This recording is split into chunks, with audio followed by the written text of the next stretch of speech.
its time come? New pressure to finally scrap the faltering child support agency. Good morning, this is the News Hour on GMTV. Yes, it's 6 o'clock on Monday the 16th of January.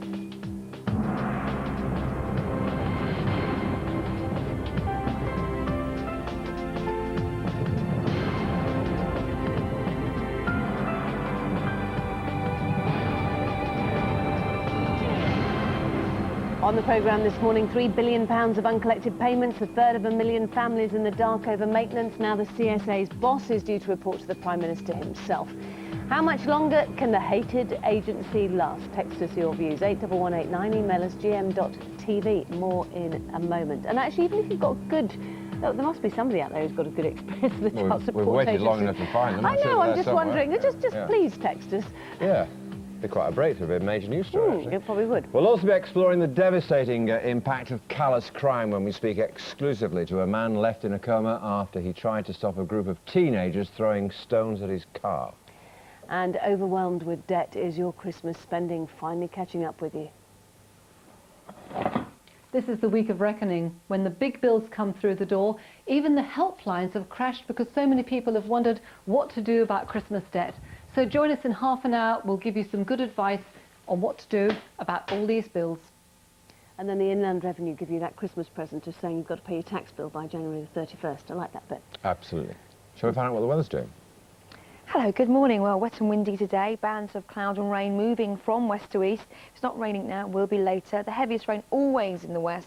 Some light and patchy bits and pieces coming in across the more central and eastern areas. The wind's coming up from a southerly direction, very windy indeed. And in fact, the worst conditions always across Northern Ireland and western Scotland as these areas of cloud and rain sweep in. That's the forecast. Temperatures generally not too bad at all. I'll give you more details in around 25 minutes. Penny. Thanks very much. Today's top story. There's more evidence that the government agencies set up to ensure children of ex-couples are properly provided for is failing them on a huge scale. New figures suggest that the amount of money that the Child Support Agency has not collected from absentee parents has trebled in the last 9 years. But the agency's fate could finally be sealed very soon. Rachel Harrison's at Westminster. Rachel. Yes, good morning, Penny. I think the CSA is probably one of the most hated government agencies. If you think about it, it was set up in 1993, it was due to be scrapped in 1998, and here we are at the beginning of January 2006, and we're still talking about the problems. But it does appear that an imminent report could be the final nail in the coffin. It was actually commissioned and set up by the man who runs the CSA, the Chief Executive, Stephen Geckerty, and it's due to land on Tony Blair's desk. And all the rumours and speculation show that he's calling for the CSA to be scrapped. And this comes as new figures have been released that show that £3.3 billion still haven't got to the families that need it most, and out of that, £2 billion has actually been effectively written off. It's unlikely to ever be recovered. Now, the Liberal Democrats are pushing hard on this issue. For the first time, there will be a Commons debate on the CSA tomorrow. They'll be asking the government just what's gone wrong and what are the solutions, because I stand here today, 300,000 people still haven't had their claims processed, and at the moment only 20% of the people are actually receiving the sort of service they should have from the CSA. That's 40% off the government's own target that it set for March 2006. So if you're a mother at home waiting for a cheque to come through the door, you may still have to wait, but it appears that change could be on the way. Rachel, thanks very much. Let's catch up on the rest of the news. Here's Amanda. John, thank you. Good morning. There's mounting pressure on the Education Secretary, Ruth Kelly, today after more reports at the weekend that convicted sex offenders are working in schools. And we'll have more on that story later in the programme. Now, we've had our fun and we've got to pay for it. When your post arrives today, it's more than likely to include dreaded credit card bills from all that Christmas expenditure.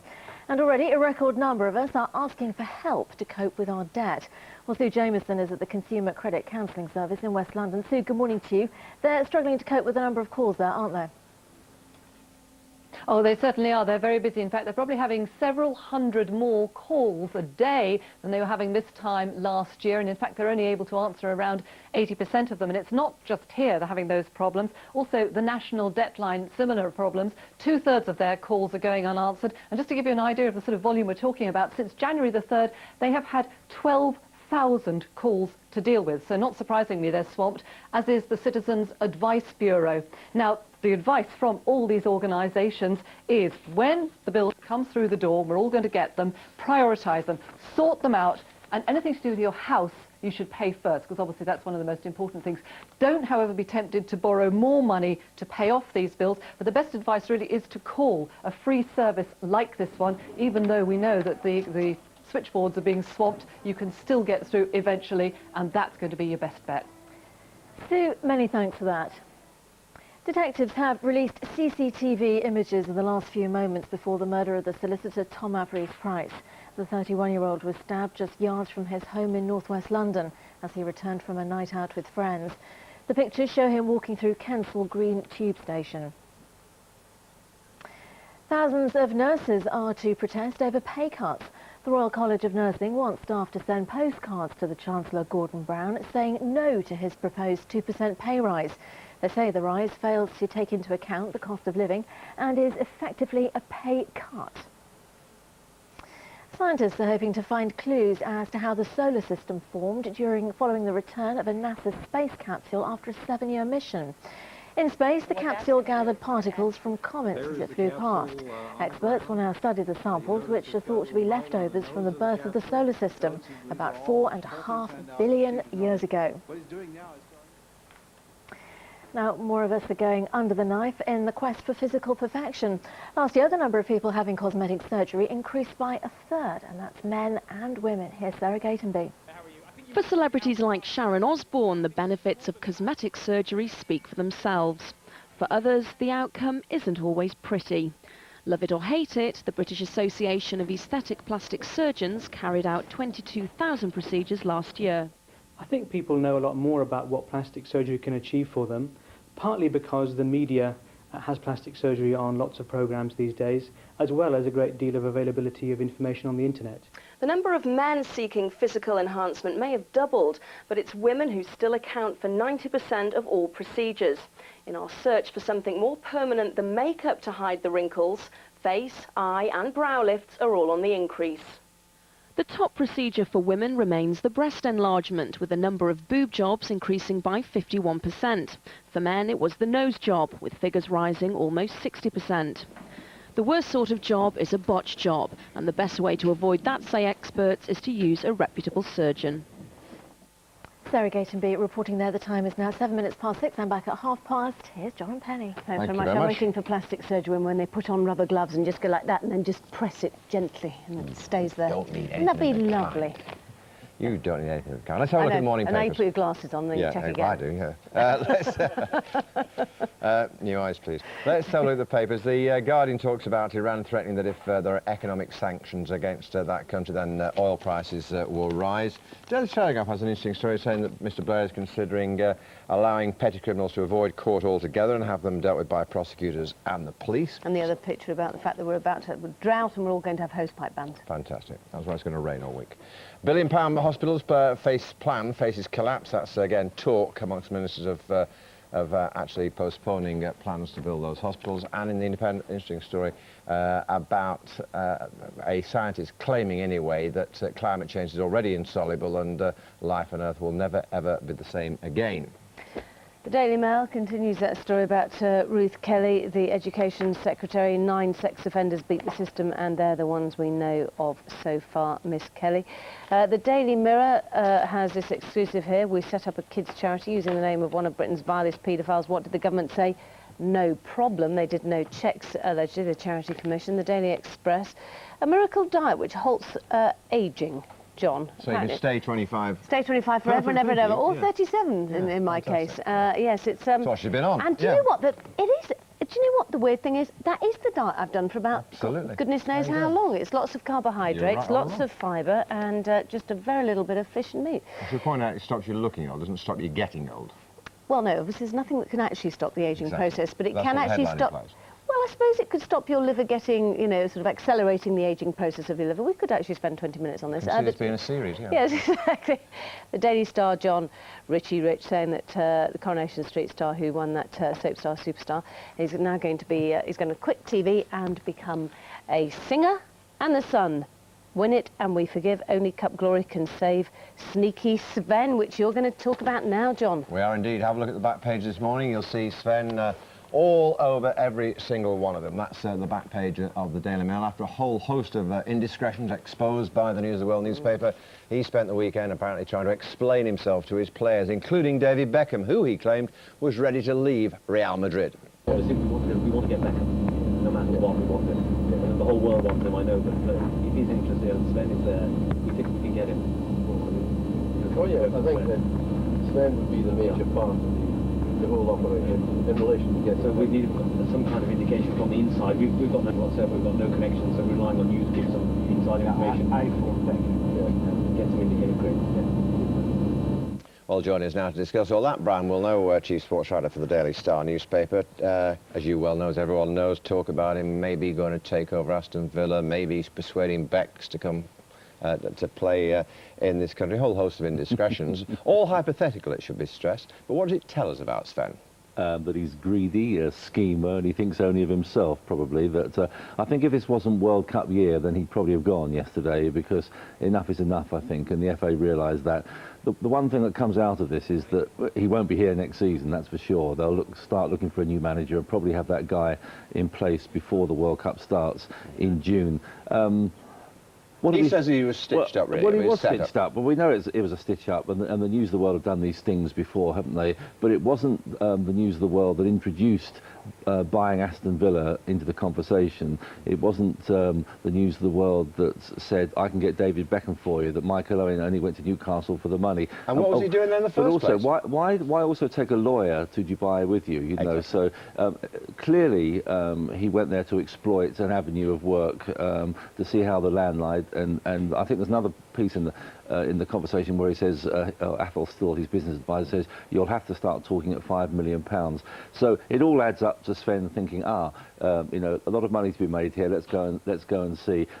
It is treachery, and we've been down this road so many times before with him, and it seems that before every major tournament that he qualifies for, he introduces some kind of controversy. But as I say, if they sacked him and brought somebody else in now, it would only add to the problems. I think the biggest thing he has to do, John, is repair the dressing room. You know, that if you start talking about things inside the dressing room, which has always been his strength, they've always respected him, and the spirit's always been great. Once you break that, that's why I spent yesterday and Saturday evening on the telephone talking to Beckham, Owen, Ferdinand, Wayne Rooney and people like that.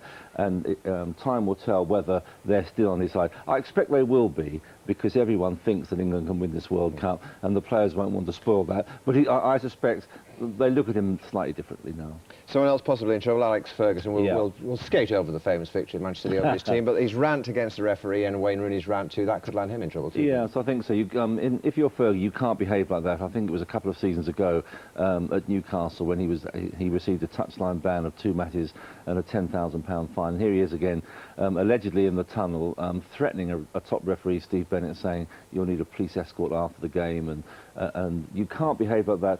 And he's the top, so that's, and others take note from him. So, you know, come on, Fergie, and I think the FA will come down hard on him this time. Just a quick word about a great controversy at Sunderland yesterday. They gave Chelsea a good run for their money, and Robin scored the winning goal. But after we'd seen that goal, let's forget the goal for a minute. Let's just have a look at the incident which got him sent off, because he ran into the crowd. In my view, he didn't have much option but to run. Played it right by the rule book and sent him off. Naivety by the referee, and a great shame for football, really, because you don't want headlines like that. It was a happy moment for the Dutchman, wasn't it? It was indeed. Brian, thanks very much, Dee, for being with us. I know you've had a late night. Good of you to get up and talk to us.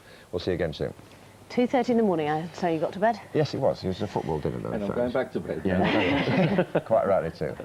You're watching the News Hour on GMTV. This morning's headlines. 1/3 single-parent families are still waiting for their cases to be investigated by the CSA. New figures suggest it will have to write off £2 billion in uncollected maintenance. As Christmas credit card bills arrive, a record number of us are calling helplines for advice on debt. And it's not just the celebrities who are having cosmetic surgery. More than 20,000 of us went under the knife last year, and that was men as well as women. Time is almost 6:15. It seems that almost every day now there is more evidence pointing to just how commonplace acts of extreme violence are in Britain today. At the weekend, police released pictures of a lawyer at a train station in London just minutes before an attack which killed him. Thomas ap Rees Price was just 31 and due to be married. Well, last Thursday, 16-year-old Michael Kuba from Salford in Greater Manchester was sentenced to 12 months detention for punching Phil Carroll after he gave chase to a group of youths who'd been throwing stones at his car. Well, Phil and his wife Jean join us now. Good morning. Now, you live in a gated area, don't you? And this happened last May. Yeah. And it was a gated area and some drunken yobs came in, is that right? That's right, yes. Yeah. And then what happened? You just shouted at them? Well, I don't remember. It's been took away what they've done out of my memory. But what I've been told is that I did approach them for throwing bottles and rocks at my car. And one lad who I thought had done it, I was questioning him when I was attacked from another angle by the 16-year-old who turned out to be this Kuba bloke. And he hit you so hard that you went down and then you were left in a coma. That's right, I was. Yeah. So this is the point at which you come into this story, Jean. So you went out because you heard the altercation, I assume. Is that what happened? Well, somebody came to the door and told me that something had happened, yeah, and I went out. And he was rushed off to hospital? He was, yeah, and he went into a coma then, and was in for almost 3 weeks, yeah. You must have been frantic with worry. He was, yeah. It was really scary for a long time. Yeah. And so what's happened to you? You said that you've lost some of your memory. My short-term memory, I can't remember what I'd done yesterday, and I certainly don't remember what I'd done years ago. I don't remember getting married. I don't remember bringing up my children. It's all been took away from me. And this is your two daughters who... Two daughters and my 2 sons. And your 2 sons. Yeah. I think you've got 2 daughters who live at home with you. They're still living at home, yes. So how's it affected them? Oh, you know, a lot, really. I mean, it's just not the same dad that, you know, they had before this happened to him, you know. How's he changed? Everything. A lot of things have changed. His personality is totally different. He's a lot more bad-tempered than he was before. You know, he's getting better. He's not as bad as he was, but you know, when he first came home, you couldn't look at him. You know, he'd get really angry over the slightest little thing. And I know that you don't like going out very far away from home, and even coming down to London is actually a fairly big deal for you now, whereas before, of course, it wasn't. And you were project manager, I think, before, weren't you? So, and you can't work in that anymore because of your memory problem. Now, the parents of this 16-year-old who got a 12-month sentence says he's a talented athlete who'd got in with the wrong crowd. They're a religious family and they're devastated by what's happened. They're very sorry and hope that in time you can forgive him. Can you? No. Well, from what we've seen, the pictures in the paper, and he doesn't look like someone that's sorry for what he did, you know. If he was genuinely sorry, he wouldn't be doing the things, you know, that we've seen on the television and in the papers, the pictures, you know. And what do you think about it? He was on the television the other day and he's sticking his fingers up and he tapped the cameraman and everything. So it's not somebody who's... So you don't think he's sorry? And what do you think of the 12-month sentence? I think it's ridiculous what they got 12 months, because we've got, I mean, it's been 8 months since my attack, and we've still got a long way to go before I can get anywhere near ready. Yes, I mean, people talk in general, don't they, about the fact that it's a life sentence for you, which it certainly seems like. But well, Phil and Jean, thank you both very much for coming in. Thank you very much for telling us your story. Thank you. Thank you. OK, I'd like to know what you guys think about that as well. Text us at the usual place, 81189. Time now for a break. In a few moments, is the hated child support agency coming close to being scrapped? And we'd have advice on what to do if you're having problems with the Christmas credit card bill.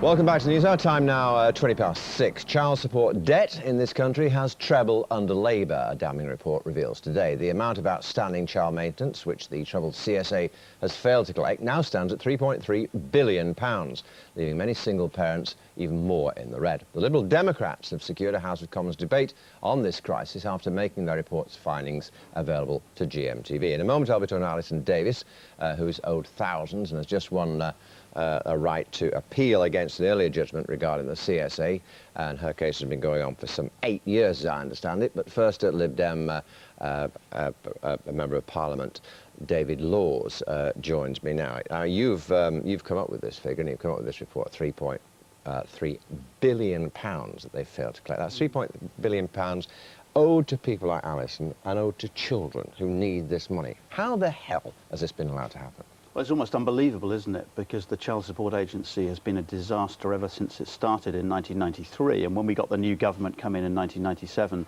the Prime Minister, Tony Blair, promised that the Child Support Agency would be reformed. And yet it's over that period of time that the figures that you mentioned have amassed. They've gone up from £1.1 billion to £3.3 billion. And the problem here is that the Child Support Agency has simply not been effective. It doesn't make the assessments of the money people owe as quickly, and it then doesn't actually go out and enforce those assessments. As Alison knows, up in Cheshire, knows to her cost. Now, I'm not going to go into all the detail of your case, Alison, because it's been going on for 8 years now, but in a sentence or two, give us the basis of your case against the CSA. I applied to the CSA for maintenance on behalf of my children. I gave them all my details, and then I gave them my ex-partner's details, and he had 2 forms of income, which I told the CSA he had. They failed to check out his income and kept giving me nil assessments, i.e. I wasn't owed any money. Right, and when in fact you clearly were. This has been going on for some 8 years now. You've got, is it 3 children? I can't remember, 4. No, 3 children, yeah. And yes, it's been going on for 8 years. And how have you survived then, without this money which you are due? Well, I've had family support, but if I hadn't had family support, we'd have been in dire straits. I can well imagine. What do you think should be done about the CSA? Well, I think they're appalling. I think their behaviour is arrogant towards us parents who have care. I think they should get their assessments correct. They have the ways to do it. They have the powers of Parliament to go and find out all the information they need. And will you pursue them in the courts, as you've been given the right to? Yes, I hope to. I think the more people that battle them, the lawyers now are beginning to take on cases and get results. I believe the tide is turning for the CSA. Well, that's your battle, and we wish you well. David, I'm going to say to you, you're suggesting that the powers of the CSA, well, you're suggesting the CSA be scrapped and its job handed over to the Inland Revenue, but what evidence is there that the Inland Revenue could do it any better? Well, they do it a lot better in many other countries, because lots of countries have child support agencies, often in the revenue, and their collection rates are far better than in this country. And one of the problems is that often the child support agency doesn't find out the information about the absent parent's income. Now, the Inland Revenue already has a lot of that information because it has to collect it to take tax off us. So it makes far more sense to have that collection in one agency rather than to split the information into 2. But could anything be done about people like Alison? I mean, £3.3 billion of money, they're not going to recover that, are they? Because some of these people are probably dead now, or left the country, or untraceable. Well, that's the problem. You know, I had one of these cases in my own constituency advice centre the other day, and the Child Support Agency had allowed thousands of pounds to accrue over a period of time that somebody owed. And because their income was so low, that person was going to have to pay it off over 15 or 20 years, by which time the children have left the house. So exactly. This really can't be allowed to continue, and we need fundamental reform from the government. They've promised us a statement later on this month. We can't have any more patching up of a system that doesn't work. Well, the guy who runs the agency apparently is presenting Tony Blair with a report maybe sometime this week, and there's an indication that even he is going to say that the CSA should be scrapped. But what good that will do people like Alison, I'm not quite sure. Alison, I know you're going to talk a little bit later in the programme, but for the meantime, thanks very much indeed for being with us, and all the very best with your particular case. David, thank you very much to you. Tell us your views on the CSA. I guess we know them already, but we might as well go through the motions. Should it now be scrapped? Text is on the usual place, 81189, or email us at gm.tv. And if you'd like to find out how you can get advice and how to complain, not that complain about CSA seems to do much good, but you might as well, again, go through the motions. Log on to our website at gm.tv. You never know, John. There might be somebody out there who's had a marvellous... exactly. We said earlier, let's situation. find someone who's had a happy experience with Yeah. the CSA. I'd love to meet them. What them so far? 26 minutes past 6. The Education Secretary Ruth Kelly's future looks increasingly shaky this morning. Her department's facing a storm over revelations about the number of sex offenders given permission to work as teachers. So, should she go? We'll be talking to Laura Warren from the National Confederation of Parent-Teacher Associations in just a moment. But first, Labour MP and former teacher Dan Norris is in our Bristol studio. Good morning. Do you think she should resign? No, I don't. I think calls for her resignation are far too premature before we've heard her report and the outcome of a review. It's quite clearly a very serious problem, but we need to know the facts. It's a very emotive issue, understandably. Parents are bound to be concerned. But what really matters is getting to the facts and then being able to make the judgment then. But I am pleased that she, uniquely almost in the history of Secretaries of State for Education, has acted very firmly to say the buck stops with her, that she takes responsibility, and has ordered this review to take place very fast. And as we're hearing in the newspapers, this review's been going on over the weekend as well. So they're leaving no stone unturned to get to the truth, and I'm pleased to hear that. But surely her position is untenable. Now, as you said, she's done the decent thing. She has said the buck stops here. Well, you know what happens to people who say the buck stops here. Usually they go, particularly in this particular government. Well, what I've heard, the information I've heard and read about in the last week, much of it has been very ill-informed, I have to say. Having worked in child protection for many years, it's quite clear to me that an awful lot of people are not clear about what's going on. That includes not just opposition spokesmen, but sometimes government people. Sometimes there are things that are not technically accurate. So we do need to hear from this review exactly what's happened. That's very important because there is confusion. But surely the bottom line is that sex offenders have been cleared to work in schools, and that shouldn't happen.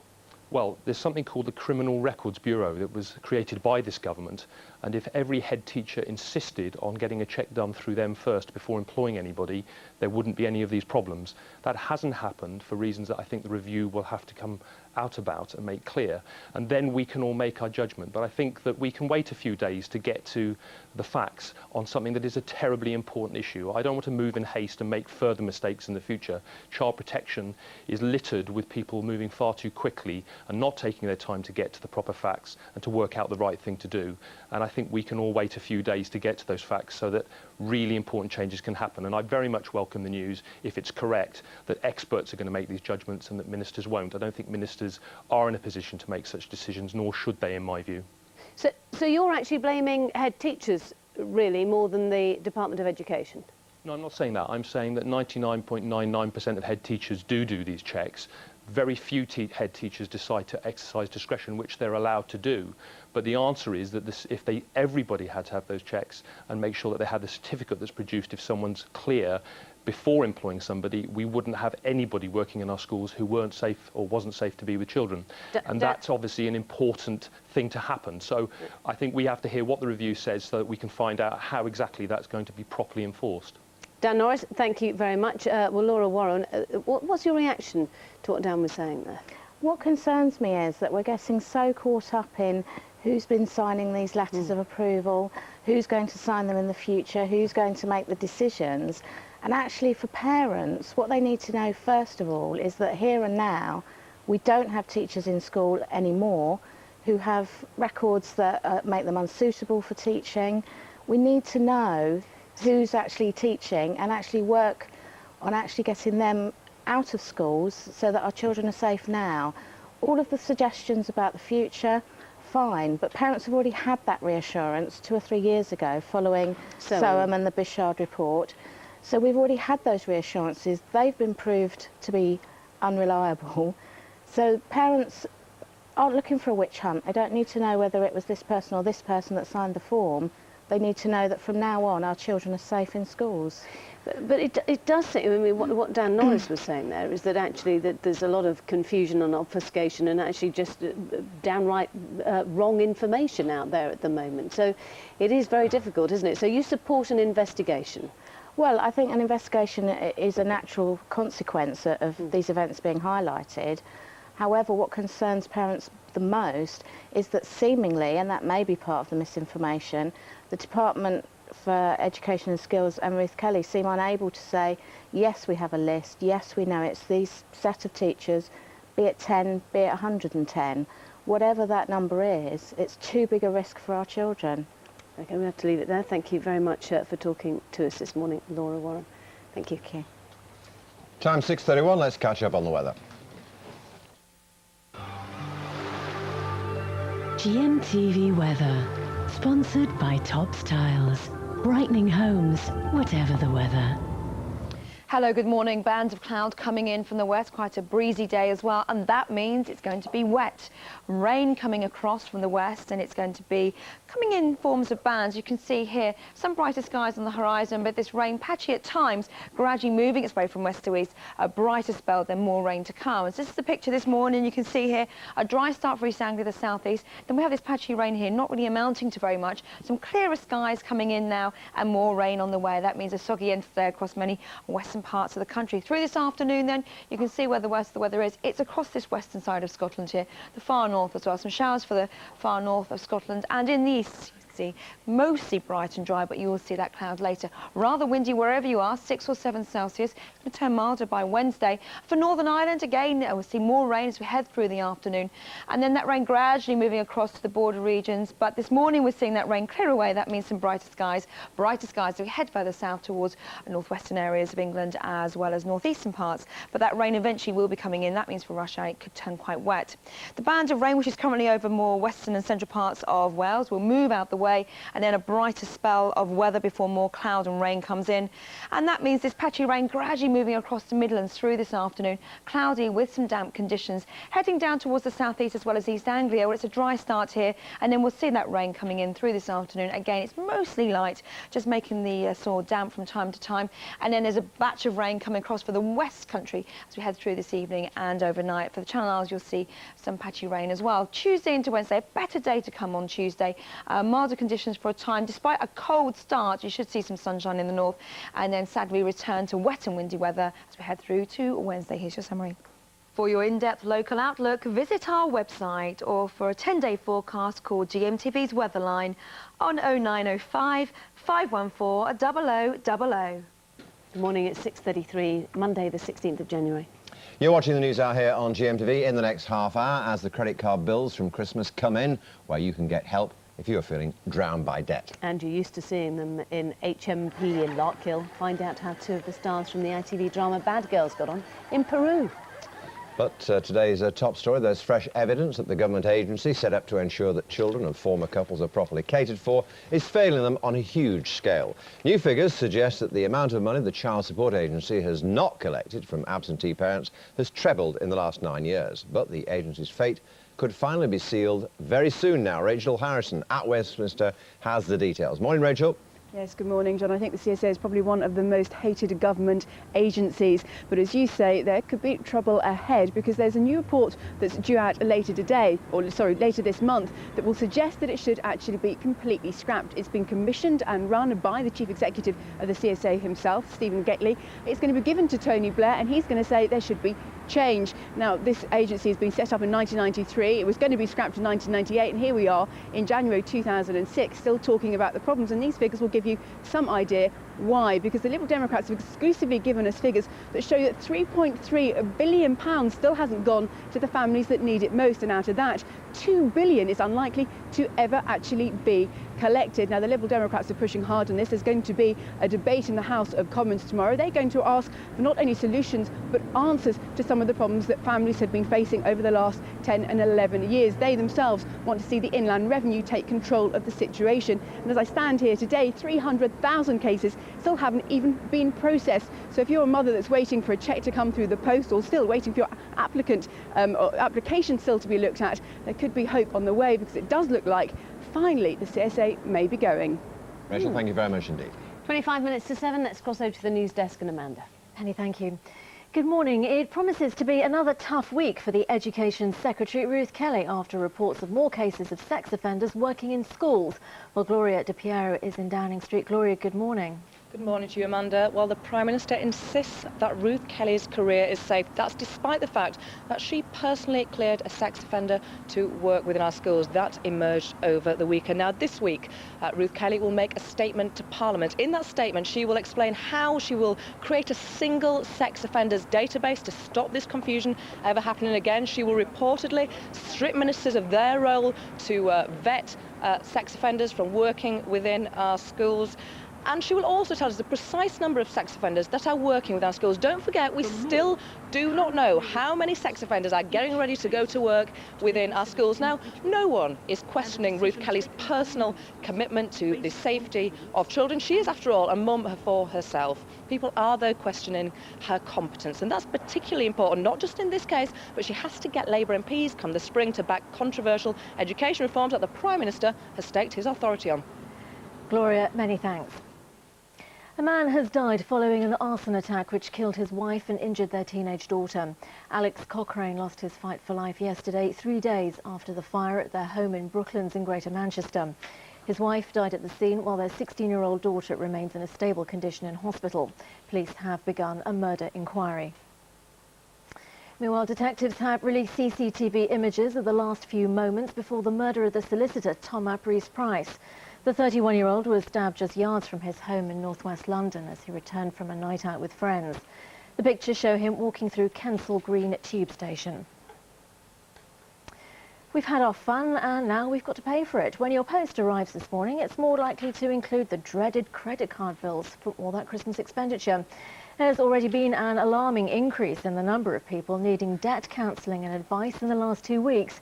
One helpline has gone into meltdown when all of its phone lines jammed, with a record number of callers afraid they could go bankrupt.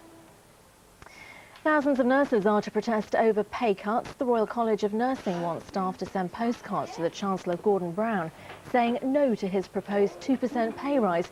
They say the rise fails to take into account the cost of living and is effectively a pay cut. More and more of us, men as well, are going under the knife in the quest for physical perfection. The number of operations carried out by the British Association of Aesthetic Plastic Surgeons increased by more than a third last year to over 22,000. Breast enlargements remain the most popular procedure for women, whilst nose jobs are on the increase for men. A 7-year-old boy has been involved in a 7-mile police chase when he took his parents' pickup truck out for a spin. The child narrowly missed 5 head-on collisions as he weaved in and out of traffic in Tennessee. But at barely 4 feet tall, he did remember to put on his seatbelt and signal. And the time is 6:38. Our next news update is at 7. Here's John and Penny. Thanks, Amanda. Thanks very much. Time to find out how you could win £10,000 by the end of the show today. Yeah. Here's Keith with the question you need to answer for a chance to win that money. Which children's TV character is a postman? A. Bob, B. Pat, or C. Peter? You can dial 09068 100 100, or you can text your full name and address to 81149, or you can enter via the website. Lines close at 9 AM and we'll tell you who the winner is by the end of the show. That would all happen in Lorraine's show, in fact. Yeah, indeed. Let's find out now what's happening where you are.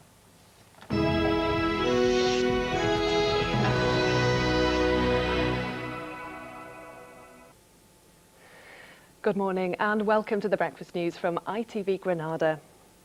First today, a man has died in hospital after a house fire in Greater Manchester that killed his wife and left his 16-year-old daughter injured.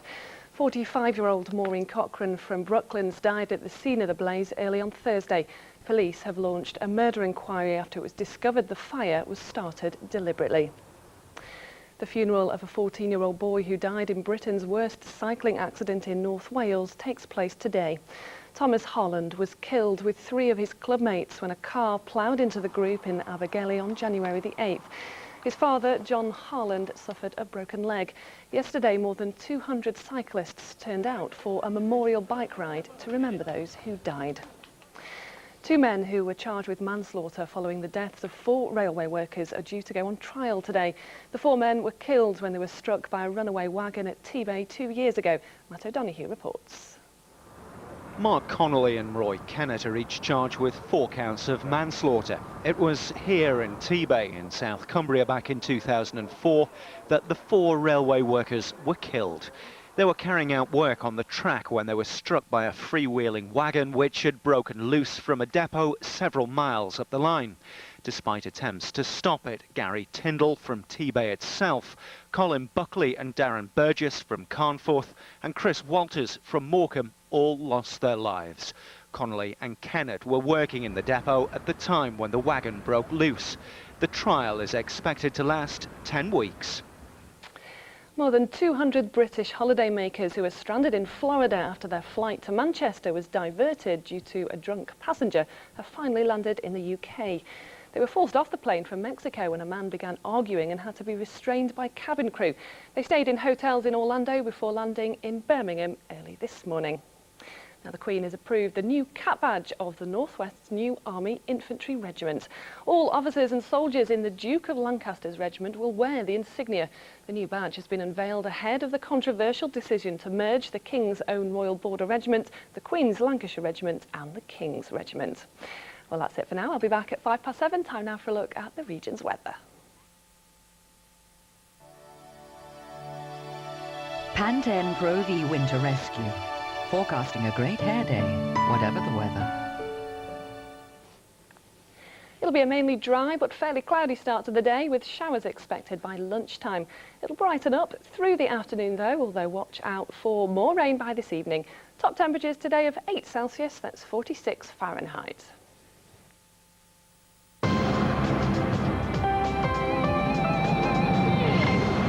Welcome back. Time 18 minutes to 7. Time for a quick look at the morning papers. Iran warning in The Guardian that if sanctions are imposed against that country, then oil prices are going to rise.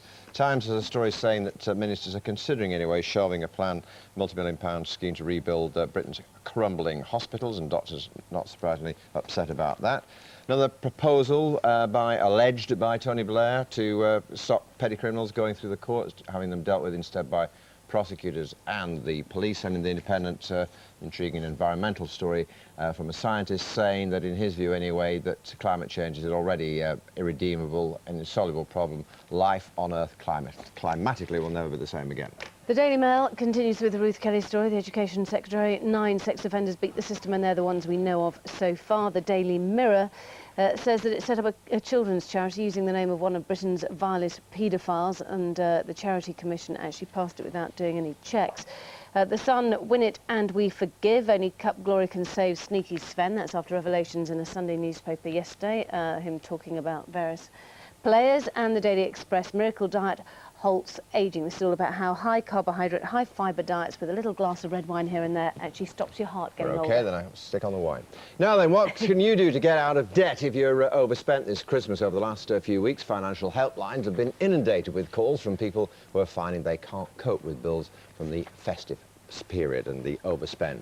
With us this morning, financial expert Melanie Wright and Robert Jenkins, who racked up almost £30,000 in credit and store card debt in just 3 years. Very good morning to you both. Let me kick off with you, Robert. How did this start? I mean, you presumably at one stage you didn't have any cards at all.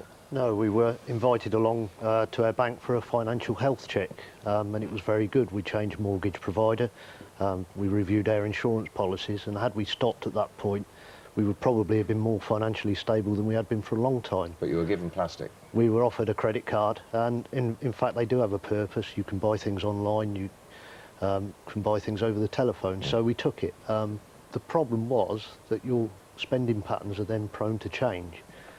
It's altogether too useful. You became addicted in your own words. That's correct, yes. For example, you know, if you went to the garage with £20 in your wallet and having filled that the tank of petrol up with that, if you then went into the garage and saw something that you wanted, pay for it with plastic.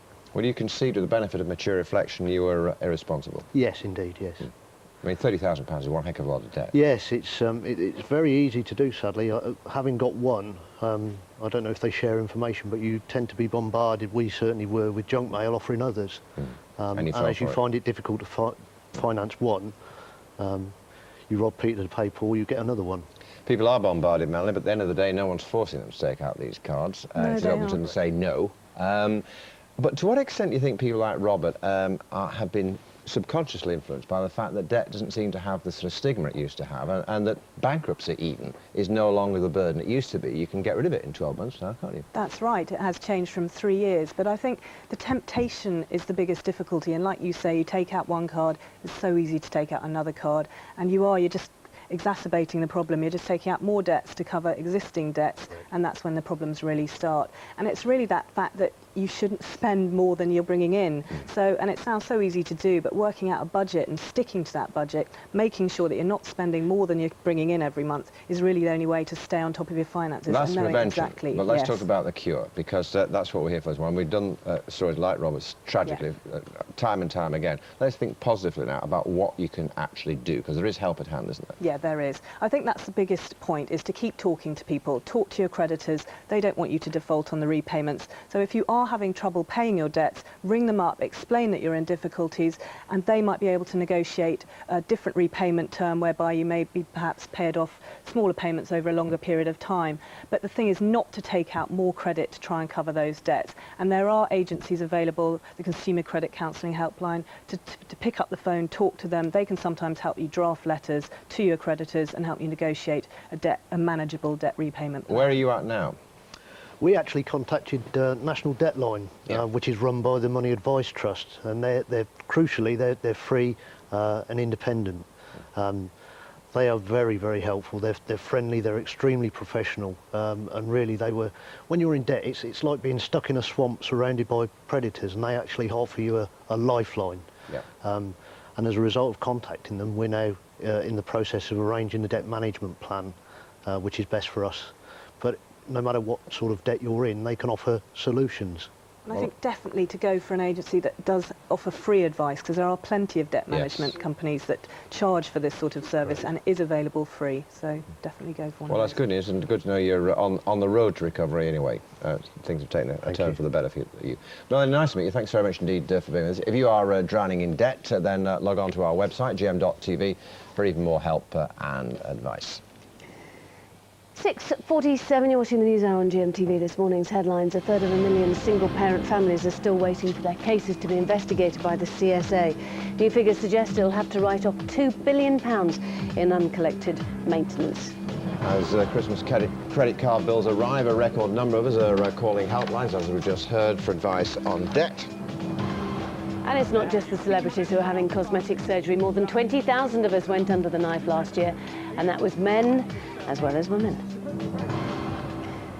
Now, 3 years ago, the cast of the ITV drama Bad Girls raised £10,000 to rebuild and equip a school damaged by earthquakes in El Sauce, a remote mountain village in North Peru. Well, Bad Girls stars James Gillis and Tracy Wilkinson have been out to see the new school and talk to the people whose lives they've changed, and they're here this morning. Good morning. So first of all, why did you decide 3 years ago to actually do this? Well, I was sponsoring a child called Jacqueline over there, and I was standing on set with Jack Ellis one morning, and we'd had the magazine through, which explained, as they do, you know, 50 quid a month can pay for medicines, £100 a month can pay for schooling for a child, etc., etc. And we realised that 10,000 quid could equip a school, and we just thought that's a sort of a doable figure. That's the sort of thing that you could actually try and do. You know, so many times you think, oh, I'd love to do this, I'd love to do that. But it's too and much. It's too much, and it seems too much out of reach, and that's impossible. So you decided to go out and see what happened. So how was it, Tracy? Oh, it was absolutely amazing. I mean, the whole village came out to greet us, and you know, they were kind of the kids dressed up as Incas, and dancing going on. Lots of dancing and lots of speech making, and is that you, lots of yeah, that's lots of picking. Having a wife who's a ballerina, she'll be aghast at my dancing skills. That's for sure. Pretty rubbish. So they treated you as these marvellous dignitaries, of course, because you were. Well, fantastic. they do. They have this wonderful sort of ability to just welcome everybody into the community, but primarily, you know, they're friends. After you go back 3 years later, and all of the same faces are there, and they're like friends. You see people here and you make friends here, and we forget so quickly, and there's a sort of a way we live. But over there, once you make friends, they're friends, and there's and also because you have changed their lives so dramatically. So tell me what's happened in the 3 years. Well, James is now king of the Kazis. We've put him up for that because we opened, we had enough money sort of Is that the official opening of the loo? That's the official opening of the loo. The official opening of one of the loos. One of the loos. Absolutely. We did quite a few of them. Yep. There you go. That's the way they do it, is it, over there? None of that cutting ribbons nonsense. No, lots of Peruvian champagne. But the beauty of it is that, you know, as Plan point out, you know, you're not the money that we raised, that you give as a sponsor doesn't go to the child, it goes to the community. Yeah. And all of the projects that Plan do are in conjunction with the community. They say what they need, what they'd like, and it's all worked out that way. In this case, it was a school with the marvellous loos. With the loos attached. Yeah. So is that the end of your association then now with Salsi? No. Absolutely not, no. What's next? Next is we've got to start fundraising again because we want to put electricity in the villages because on a night they can't study, the kids can't sort of read the books and everything else. And there's also the lamps affect their eyes, it affects their breathing. Electricity to the villages will make a huge difference. Right. So that's it. Next bit of fundraising. Sorted. Details on your website, I think. Details are always on the website, Yes. gm.tv, in case you didn't know. But surely you must know that by now. Thank you very much, Pleasure. both of you, for coming in. Well done to the two of you, and indeed all your helpers and supporters. That's it from the two of us. Fiona and Andrew are here next with GMTV Today. Oh yes, just before we go, by the way, thank you very much for all the texts and emails about the CSA. John, Mrs. Smith from Taunton in Somerset says sometimes the CSA can get things right. Fantastic. They sorted out my claim within 6 months. She is the only one in a looking very hard mass for a positive of texts story and about the emails CSA. about the CSA. How many years have we been out? Actually about 8 at least. Well, it seems We've found forever. one. Well Now, 11.2 million people watched the new ITV show Dancing on Ice this weekend. They'll be speaking to Andrea about her slippery performance on Saturday. But she did well. She got through. She was fabulous. She looked beautiful. She was like Julia Roberts, only younger. She was indeed. Looks gorgeous. And they'll be heading off to Sri Lanka for the latest sun-soaked Great Escape. Before that, the weather with Claire.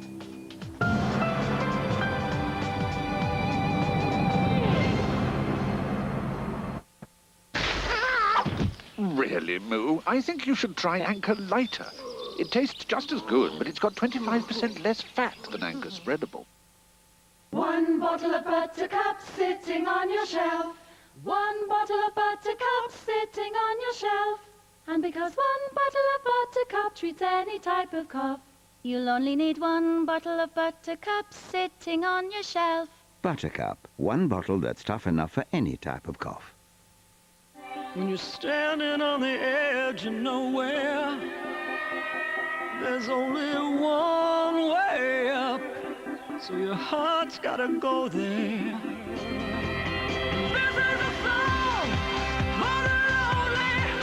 Can you hear me tonight? Come to a Weight Watchers meeting and watch yourself change. Call 08457 123 000. Join now and register free. Great pass. He scores!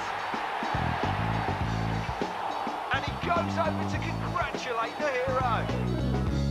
Thought you couldn't afford a widescreen TV? You can now at Cash Converters. Cash Converters. Blistex Relief Cream. Sublimely soothes sore, cracked and chapped lips. Can you feel it? Blistex. Bring lips to life. The best way to say goodbye to weight you don't want is with a calorie-controlled diet. Adios. Adios. Adios. But there's a natural herbal remedy that's been traditionally used to help. Try Adios for yourself. What have you got to lose?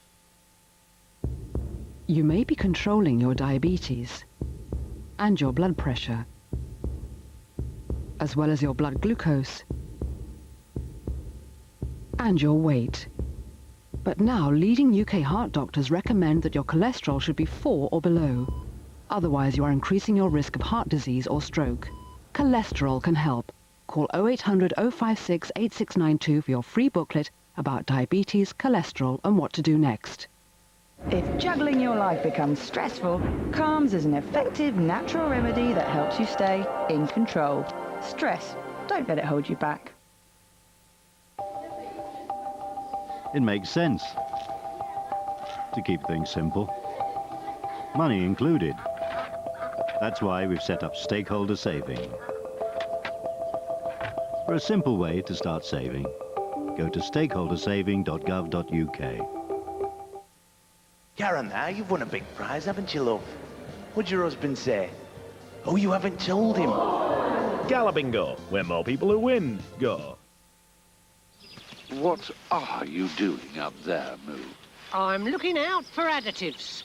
Looking out for additives? Yes, you get them in buttery-flavoured spreads, but not in Anchor Spreadable. Moo, do you actually know what additives look like? No, but there's a strange thing over there that looks like a cloud with legs.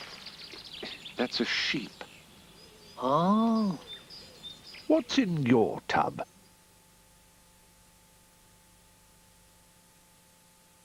Are you a romantic, dramatic or sporty dresser? Do you utilise your wardrobe to its full potential? No? Later, LK's Wardrobe Wars will show you how to dress to kill. Plus, Carla experiences the Golden Globe Spa before she's whisked off to a celebrity boot camp. Go on, treat yourself. LK Today later. GMTV weather, sponsored by Tops Tiles. Brightening homes, whatever the weather. Hello, good morning. Now a wet day to come. You can see here on the satellite picture there's a lot of cloud around and more cloud coming in from the Atlantic, and what that means for us today, quite breezy and also bands of rain moving from west to east. We're seeing some patchy rain in the southeast, another band of rain stretching up across Wales, up towards western areas, northwest England as well as Scotland there, and then some brighter skies to follow, but then more rain coming in through the afternoon into the evening. So this is the way it's at the moment. You can see this first band of rain just stretching across central parts of Scotland, down towards northwest England as well as Wales and also the West Country.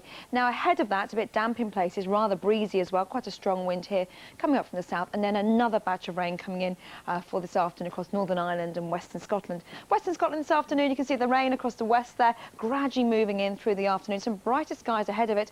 We're seeing some showers for the Northern Isles. Quite windy here, 6 or 7 Celsius. That rain arriving across Northern Ireland through this afternoon, the Isle of Man. Also, the border regions, you will see some brighter skies for a time before the rain moves in. And the patchy rain, which was over the west in the morning, gradually moving across to northeast England through this afternoon. Heading down to Wales, well, again, you will see some brighter weather again for 1 or 2 hours through this morning into this afternoon before the next batch comes in across Pembrokeshire and then gradually spreads across.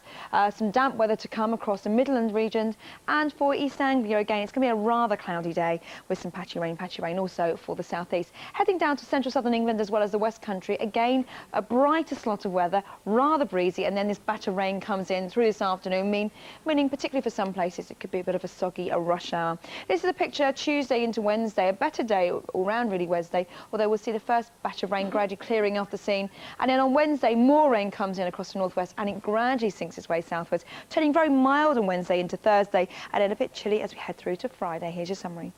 For your in-depth local outlook, visit our website, or for a 10-day forecast, call GMTV's Weatherline on 0905 514 0000.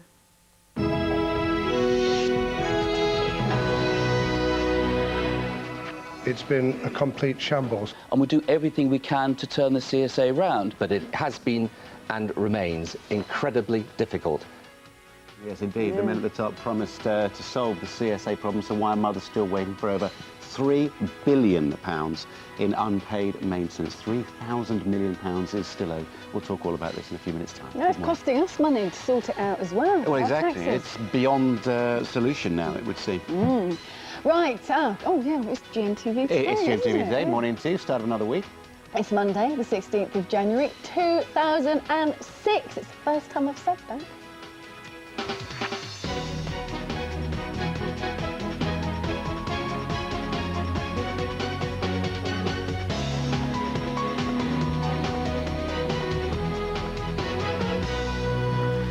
Yeah, well, on the programme today, there are new calls this morning to scrap the Child Support Agency. They've been calling for that for so many years, haven't they? New figures show that the amount of money owed by absent fathers is rising by £30 million a month. The figure is already enormous.